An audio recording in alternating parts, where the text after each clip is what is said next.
Chers amis, je suis heureux d'être parmi vous ce soir. Je suis heureux aussi de vous transmettre les salutations de tous les membres du Front du 14 janvier. La révolution tunisienne passe actuellement par un moment crucial. Beaucoup de questions se posent. Serons-nous capables de mener cette révolution jusqu'à sa fin? Serons-nous capables de faire face au gouvernement de Ghannouchi, soutenu par la réaction locale, mais aussi par l'impérialisme américain, l'impérialisme européen, les Français, oui, en particulier, et ce gouvernement qui ne cesse d'essayer de contenir cette révolution.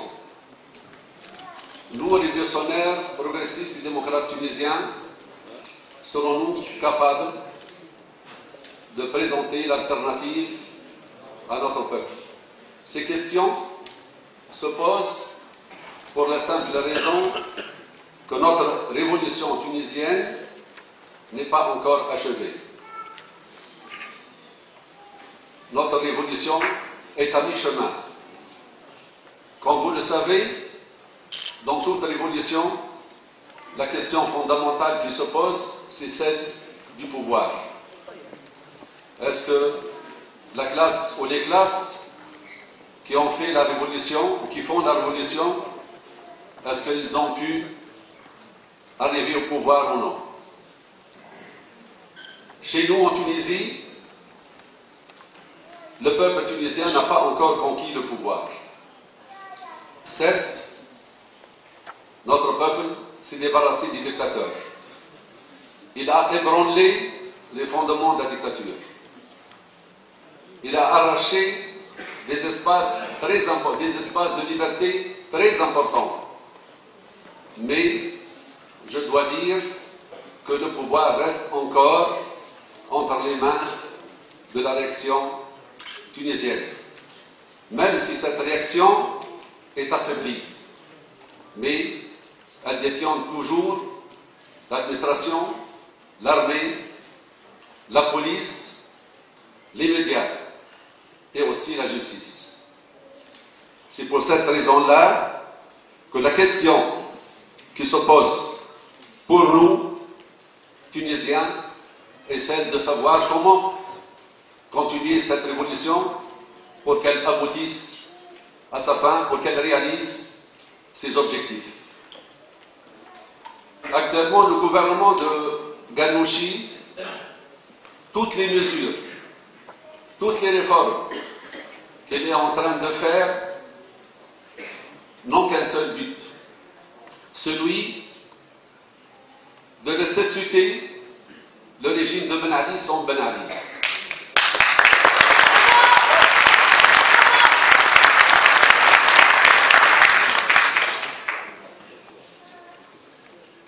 Le gouvernement de Ghannouchi,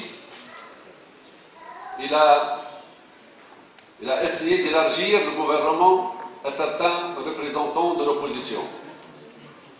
Les nominations qu'il a faites au niveau de l'administration, surtout celles du gouverneur, comme vous le savez, ce sont des nominations qui rentrent dans le cadre du maintien du régime de Ben Ali. Ils sont en majorité du RCD, c'est-à-dire du parti au pouvoir, et même les nouveaux qui sont nommés et sont proches du pouvoir. Les nominations aussi au sein de la police. Ce sont de nouveaux tortionnaires qui occupent la responsabilité de la police au sein du ministère de l'Intérieur. Les nominations aussi au niveau des médias, c'est toujours entre les mains d'anciens responsables du despotisme et de la répression des médias, et de la liberté de presse et d'expression. Pour résumer, le gouvernement de Ghannouchi essaie finalement de réduire cette révolution à un ensemble de mesures, un ensemble de réformettes, ni plus ni moins, pour préserver le régime du RCD, pour préserver le régime de l'élection tunisienne. Il est soutenu par l'Union européenne, qui lui promet une aide financière très importante. Il est soutenu aussi par les États-Unis. N'oubliez pas que Jeff Feltman, le sous-secrétaire d'État des Affaires étrangères, est venu juste au moment des tractations pour la formation du deuxième gouvernement. Et le gouvernement américain a même déclaré qu'il soutient Ghannouchi et ses ministres.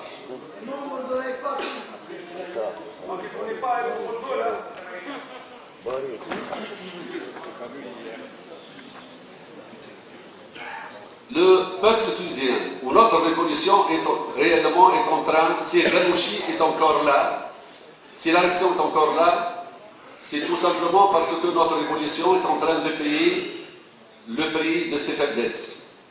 Notre peuple a certes lutté farouchement contre la dictature.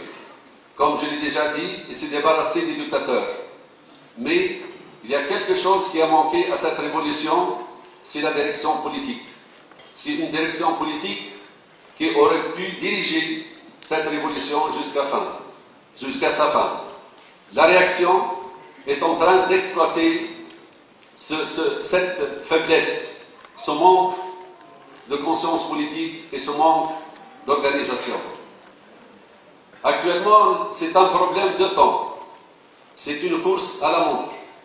Parce que la réaction est en train de prendre des mesures pour effectivement marcher très vite vers la réorganisation des différents appareils de l'État et surtout vers des élections présidentielles qui, dans le cadre de la Constitution actuelle, des lois actuelles, de l'administration actuelle, vont nous donner un nouveau petit Ben Ali, peut-être avec moins de prérogatives, mais ça va donner un nouveau Ben Ali.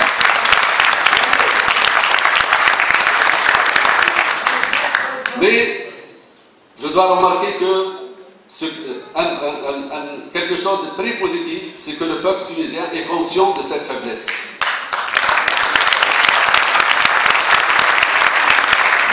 Comme vous le savez, la révolution tunisienne, ce n'est pas seulement une révolution politique, ce n'est pas seulement une révolution pour la démocratie. Elle est aussi une révolution sociale. Les Tunisiens n'ont pas fait cette révolution pour obtenir la liberté politique, n'ont pas fait cette révolution pour détruire la dictature, mais ils ont fait cette révolution aussi pour détruire la base économique et sociale de la dictature. La poignée de familles qui pille la Tunisie. Cette poignée de familles, il ne faut pas oublier qu'elle est alliée au capitalisme étranger qui participe lui aussi au pillage de la Tunisie.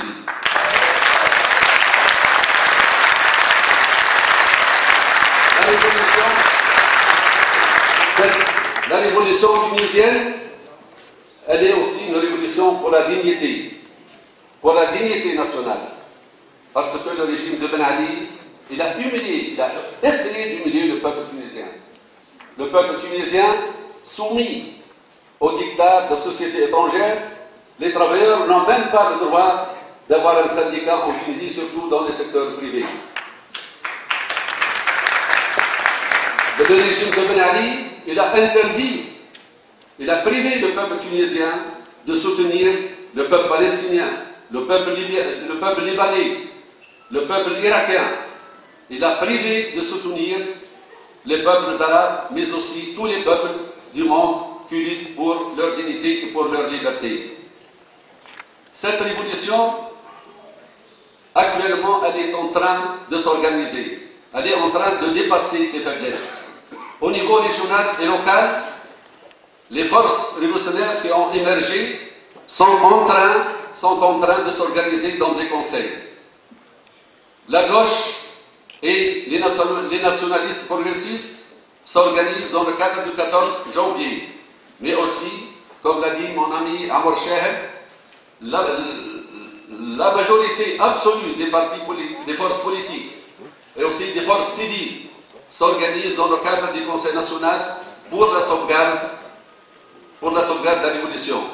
Ce conseil est ouvert aussi aux représentants régionaux des nouvelles forces révolutionnaires. C'est ce conseil national qui va diriger cette période de transition. Nous allons l'imposer comme force dirigeante de cette période de transition.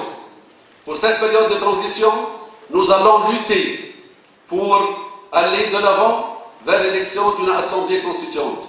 Une assemblée constituante qui aura la légitimité de discuter de l'avenir de la Tunisie, de discuter du régime politique que les Tunisiens veulent. Depuis sa constitution, le Conseil est l'objet d'une campagne de calomnie et de dénigrement de la part du gouvernement et surtout de Ahmed Najib Cheikh et Ahmed Brahim.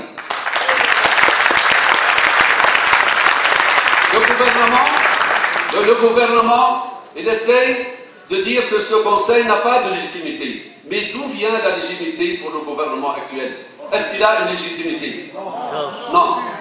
Or, pour le Conseil, par sa représentativité large, il a une légitimité révolutionnaire et populaire. D'autre part aussi, on dit que le gouvernement, il dénie à ce Conseil d'avoir des prérogatives réelles. Ils veulent que ce Conseil soit consultatif. Ils ont même proposé de l'argent et un bureau, tout simplement pour que la direction du pays reste entre les mains de ce gouvernement illégitime. Nous allons imposer ce Conseil. Nous allons lutter pour que ce Conseil soit le véritable dirigeant de cette période de transition pour aller donc à l'élection de cette Assemblée constituante.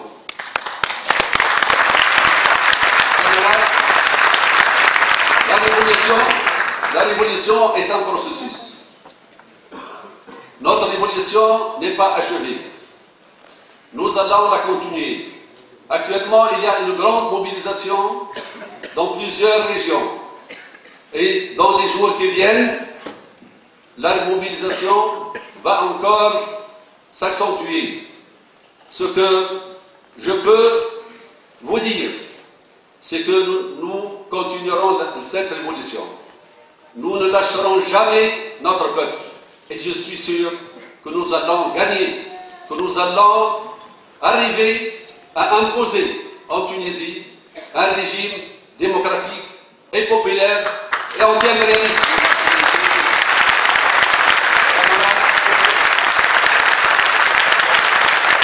Camarades, nous avons une très grande responsabilité. Cette révolution tunisienne a une portée arabe. Elle a aussi une portée internationale. Il faut que cette révolution atteigne ses objectifs.